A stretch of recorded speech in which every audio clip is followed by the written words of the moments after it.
ঢাক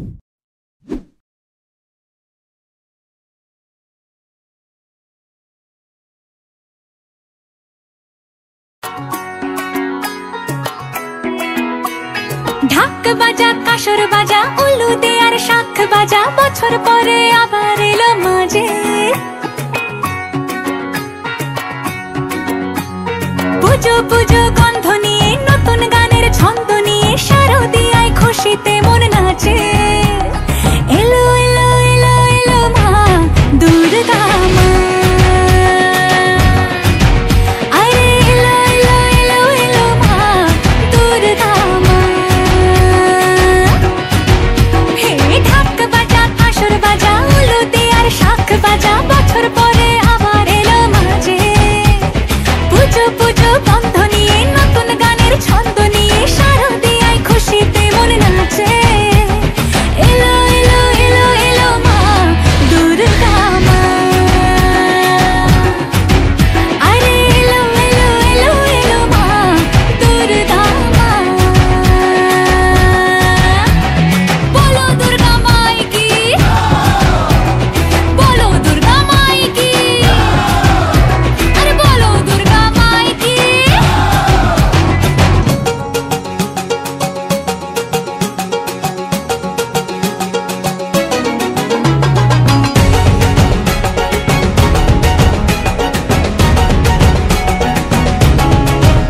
মা তুমি যে মা তো হ্যালো বন্ধুরা, চলে এলাম আবার নতুন ভিডিও নিয়ে তোমাদের ক্রিয়েটিভিটি। আজকে যে ভিডিওটা, এটা কিন্তু ছোটো ভিডিও টাইটেল থাম্বনেল দেখে বুঝেই গেছো আমরা কোথায় এসছি।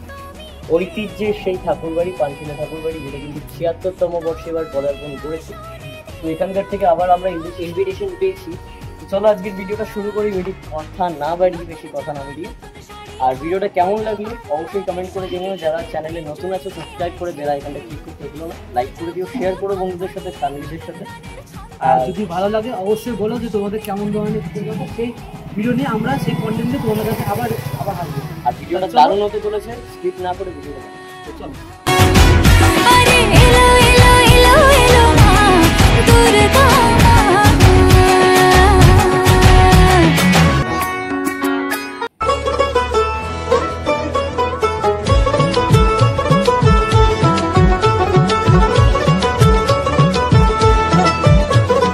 মা দুর্গার আগমনে উল্লাসে আলিঙ্গনে মহামারী মুছে যাবে আজ। ঢাকের পিঠে পড়লো কাঠি, পুজো হোক জমজমাটি, নতুন সাজে সেজেছে আকাশ।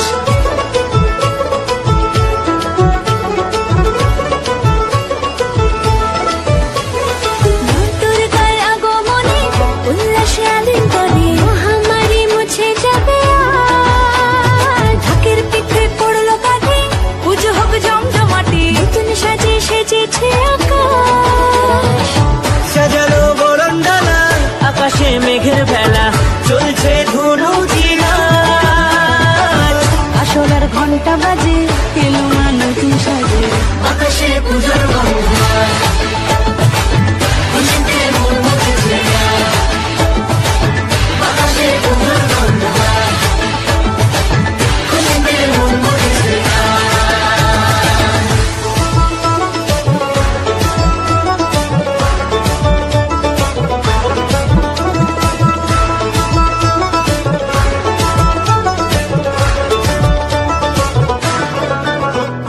শিউলি ফুলের গন্ধে মাতে, খুশি শারদরাতে।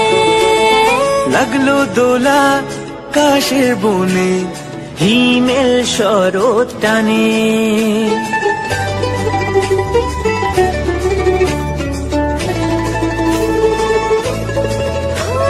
শিউলি ফুলের গন্ধে মাতে, খুশির শারদরাতে। লাগলো দোলা কাশের বনে, কেউ হুড়োহুড়ি করবে না, সবাই ছবি পাবেন, কোনো অসুবিধা হবে না। একটু যদি মঞ্চের লাইটটা অফ করে দেওয়া যায় তাহলে আজকে একটা ফাটাফাটি জমজমাটি টিজার আমরা উপহার পেতে চলেছি এই মুহূর্তে। আমরা যাচ্ছি টিজারে, কাউন্টডাউন 3, 2, 3, 2, 1, start.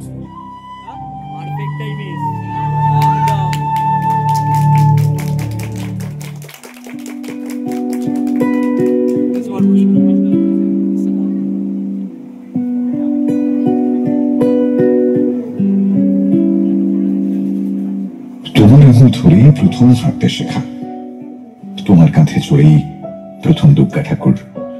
খুব ছোটবেলায় অন্য কারো একটু রাগ হলেও তোমার হাতে কামড়ে তাদের দাগ করে দিতাম। আর কত ব্যথা যে দিয়েছি সারা জীবনে। ক্ষমা চাইতে গেলে তুমি বলতে, আমি কি তোমার উপর সত্যি রাগ করতে পারি বাবা? বাবা বাবা মানে তো সেই লোকটা, বাইরেটা আঠির মতো শক্ত, ভেতরটা নরম শ্বাসে ভর্তি। মনে আছে একবার ছোটবেলায় তোমাকে না বলে বাড়ির তালা দিয়ে বেড়াতে চলে গিয়েছিলাম। ফিরে আসার পর সে কি ঝড়ঝাপটা। জীবনে আরেকবার জ্বর খেয়েছিলাম তোমার সাথে, হোম টাস্ক না করে মিথ্যে করে করেছি বলেছিলাম বলে। খুব রাগ হয়েছিল তখন তোমার উপরে। আজ অবাক লাগে জানো, আমাকেও কেউ ওই নামটা ধরে ডাকে, বাবা। আমার হাতের পাতা থেকে শুরু করে কোনই পর্যন্ত এইটুকু এক রত্তি মেয়ে, হাতে ধরে দোল দেওয়া, ঘুম পাড়ানো।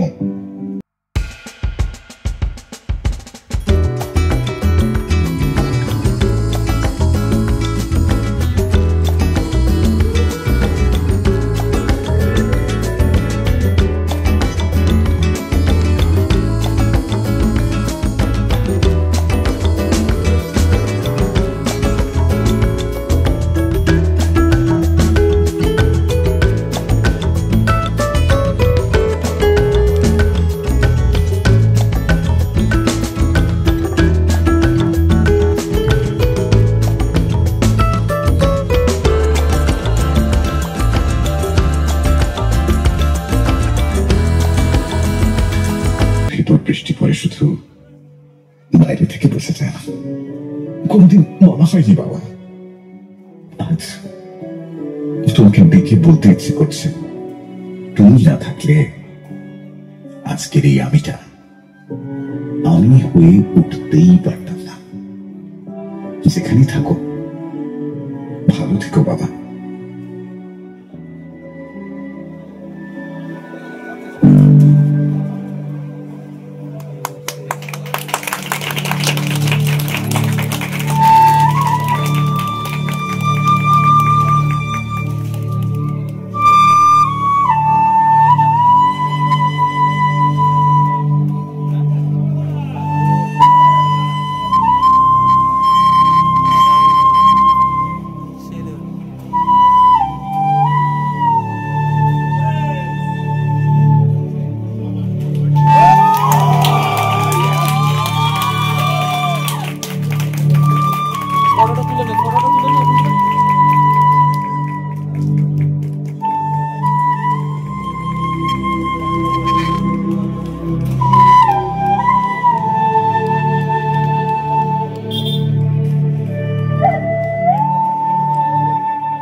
ভালো সঞ্চালনা। শুরুটা কিভাবে করবো ভাবছি, মানে অনেক কথা বলার আছে, কোন দিক থেকে শুরু করব। পার্থ যেখান থেকে বললো যে কোনো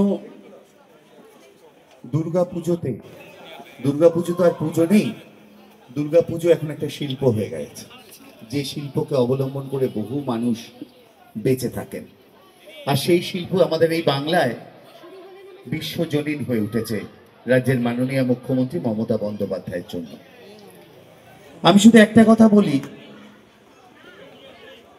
পার্থর কথা থেকে বলি যে পার্থ আজকের দিনে একজন অসাধারণ শিল্পী। আমি দায়িত্ব নিয়ে বলতে পারি, কলকাতার নামী শিল্পীরা অনেক জায়গায়, পার্থ যদি সেই রসদ পায়, পার্থ কলকাতার কোনো নামী শিল্পীর থেকে কম নয়। তবে পার্থর প্রশংসা করার পাশাপাশি আরেকটা কথা বলি, আজকে আমি কিছুটা নস্টালজিক হয়ে পড়েছিলাম যে থিমটা হচ্ছে বাবা।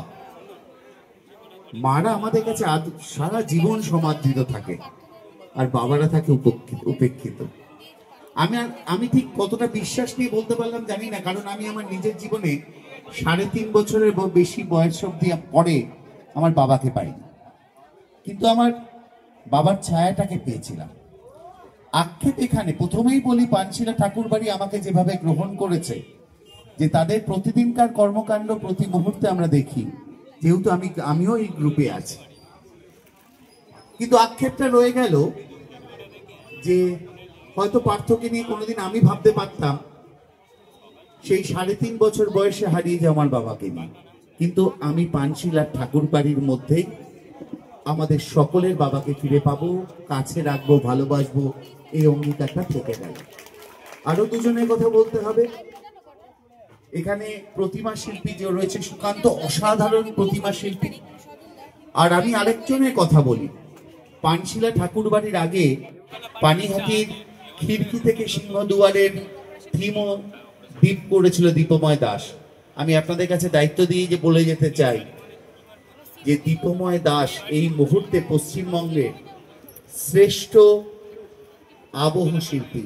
আপনারা মিলিয়ে নেবেন আমার কথা, এই মুহূর্তে পশ্চিমবঙ্গের শ্রেষ্ঠ আবহ শিল্পীর নাম দীপময় দাস।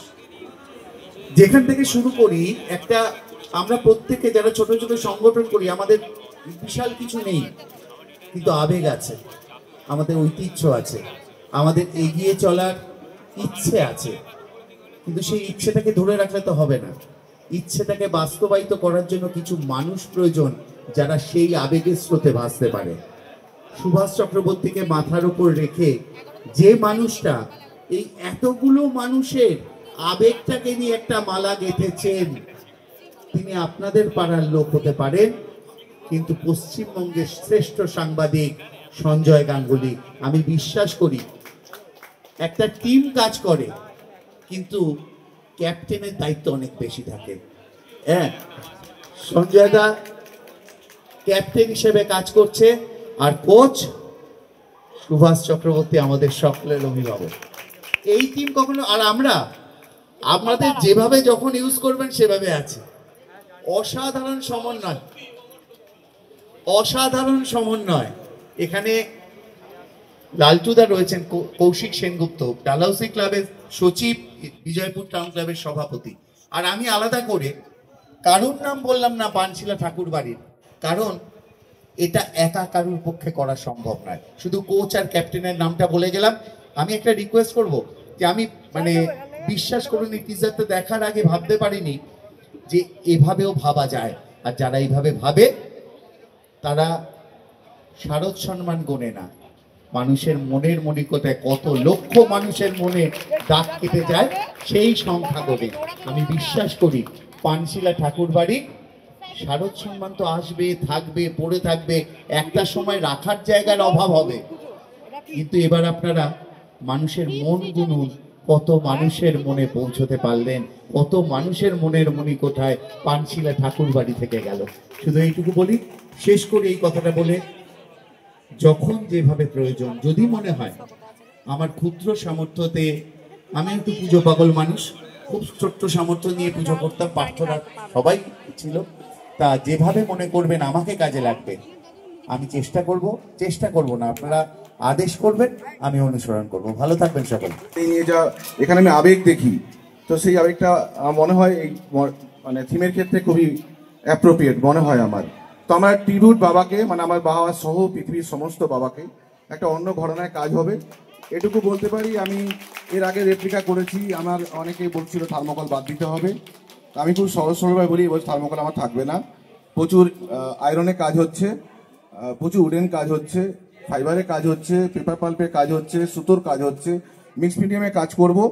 6টা জোনে আমি ভাগ করছি। আমার এবছর আরও আশীর্বাদ রূপে কাজ করছে, দাদা করে দিয়েছে সম্রাটদা, সঞ্জয় গাঙ্গুলির কথা বলতেই হবে। স্যার আমাকে এখানে নিয়ে এসছে, গত বছর 75 বছরের পুজো, তো ওনাকে একটা আমার দরকার ছিল, কেন গত বছরে আমার রাজস্থানী করার ইচ্ছে ছিল না, যেহেতু 75 বছরের পুজো একটা জাঁকজমক হওয়া দরকার ছিল, সে খিদেটা আমি এবছর মেটাবো। আমি একটু অন্য ধরনের কাজের যতটা সম্ভব আমার দ্বারা জেলা স্তরে যে কলকাতার মতন কাজ হতে পারে, সেটা আমি আপনাদের আশীর্বাদে চেষ্টা করবো আপ্রাণ, এটুকুই বলতে পারি। প্রতিমা শিল্পী সুকান্ত রায় একটু অন্য ঘরানায় কাজ করছে।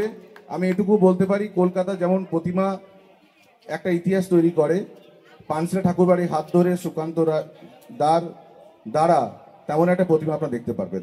তার সঙ্গে দীপময় দাকে খুব কষ্ট করে রাজি করেছি। উনি 5-6টার বেশি কাজ করেনই না, মানে কলকাতাও করেন না, মানে টাকার অঙ্ক দিয়েও দীপময় দাকে পাওয়া যায় না। দীপময় দা যে কাজটা করেন কলকাতায়, সেই পুজো একটা অন্য মাত্রা নেয়। তো দীপময় দা আমাদের পানশিলায়, আমাদের পানিহাটিতে কাজ করছে, এটা আমাদের গর্বের বিষয়। আর সেটা অবশ্যই সঞ্জয় গাঙ্গুলি এবং সম্রাট দার দ্বারাই সম্ভব হয়েছে। উনি কিছুতেই রাজি হচ্ছিল না, তার জন্য সম্রাট দাকে অসংখ্য ধন্যবাদ। আশীর্বাদ করে দাদা, আমি একটা ভালো কাজ করতে চাই। আর এই কাজটা সম্রাটদা খুব পছন্দ হবে, কেন সম্রাটদা নতুন করে কাজ এটা। এটুকু বলি, আশীর্বাদ করবেন, একটা ভালো উপহার আপনাদের দেবো। আপনাদের আশীর্বাদ, ভালোবাসা, আপনারা এসছেন, এত আজকে বৃষ্টির পূর্বাভাস ছিল, তার মধ্যে এত ব্লগার, এত ইউটিউবার, এত গণমাধ্যম আপনারা ছিলেন। মানে আমার মনে হয় কলকাতায় কোনো পুজোতে 80-90 এখানে ব্লগার উপস্থিত হয়নি, পানশিলা ঠাকুর বাড়িতে হয়েছে। এটা আপনাদের অসংখ্য ধন্যবাদ। আপনারা যেভাবে আমার পাশে দাঁড়িয়েছেন তার জন্য আমি সারা জীবন কৃতজ্ঞ থাকবো। নমস্কার। নিয়ত দেখেন আপনারা বিভিন্ন যখন স্ক্রোল করেন আপনারা, এবং ইতিমধ্যে একটা দারুণ স্ক্রোল যাচ্ছে এই মুহূর্তে। তো গ্লাসের সাথে হলুদের বিয়ে হচ্ছে প্রত্যেকটা জায়গায়, আমরা দেখছি একটা ট্রেন্ড উঠেছে হঠাৎ করে। সবাই যে কেন হলুদ গুলছে সেটাও বুঝতে পারছি না, বোধহয় বিয়ে আসছে কারো। যাই হোক, বাচ্চা সৌরভকে আমি একটু অনুরোধ করবো একটু কেকটা কাটার জন্য। মোমবাতি নেই, কারণ আমি মোমবাতিতেও বিশ্বাস করি না, যেটা ফু দিলে নিভে যায় তাকে আমি বিশ্বাস করি না। আলোয় আলোকিত হয়ে থাকুক বাচ্চা সৌরভের জন্মদিন, হাজার মোমবাতি হয়ে উঠুক আমাদের এই ইউটিউবারদের। থ্যাংক ইউ, শুরু করো। Happy birthday to you, happy birthday to বাচ্চা সৌরভ, হ্যাপি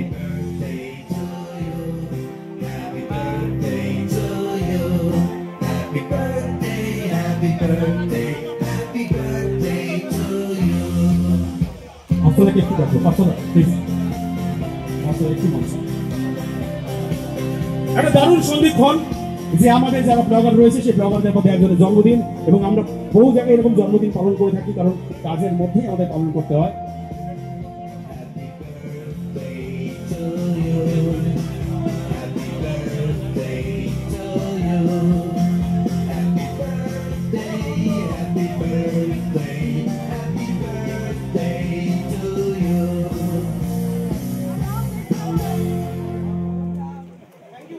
ভাই মাত্র 3 দিন হলো আমি ডায়েট করছিলাম।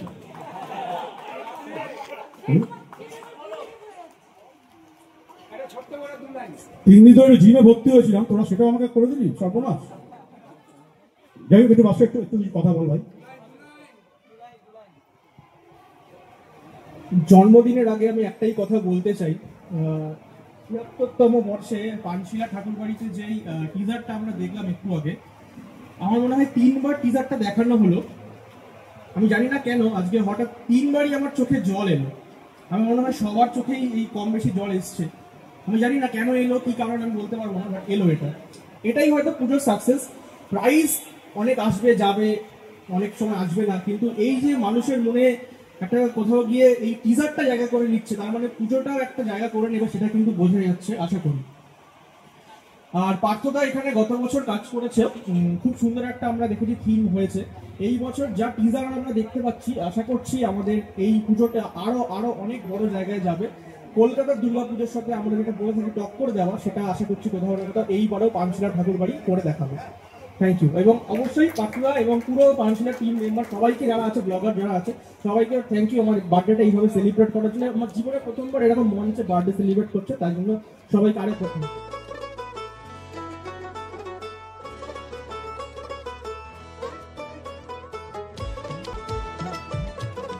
মা দুর্গার আগমনে উল্লাসে আলিঙ্গনে মহামারী মুছে যাবে আজ। ঢাকের পিঠে পড়লো কাঠি, পুজো হোক জমজমাটি, নতুন সাজে সেজেছে আকাশ।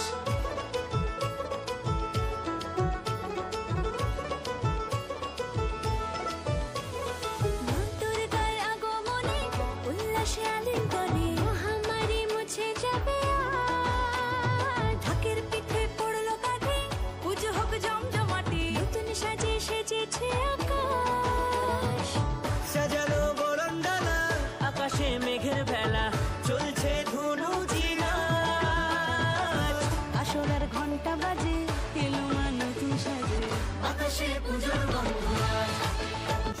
যে অ্যাওয়ার্ডগুলো পেয়েছিল সেটা তোমরা দেখতেই পাচ্ছ। এবার তোমাকে একটা জায়গায় নিয়ে যাচ্ছি যেখানে এই হলো রাজকীয় দৃষ্টি 2024 সালে সেইটার উপরে থিমের বেসিস করে এটা করেছে। এবার তোমরা এর পাশেই দেখতে পাচ্ছ রাজকীয় দৃষ্টির উপরে সেই সব মানুষদেরকে তাদেরকে দেখে সম্মান জ্ঞাপন করেছে।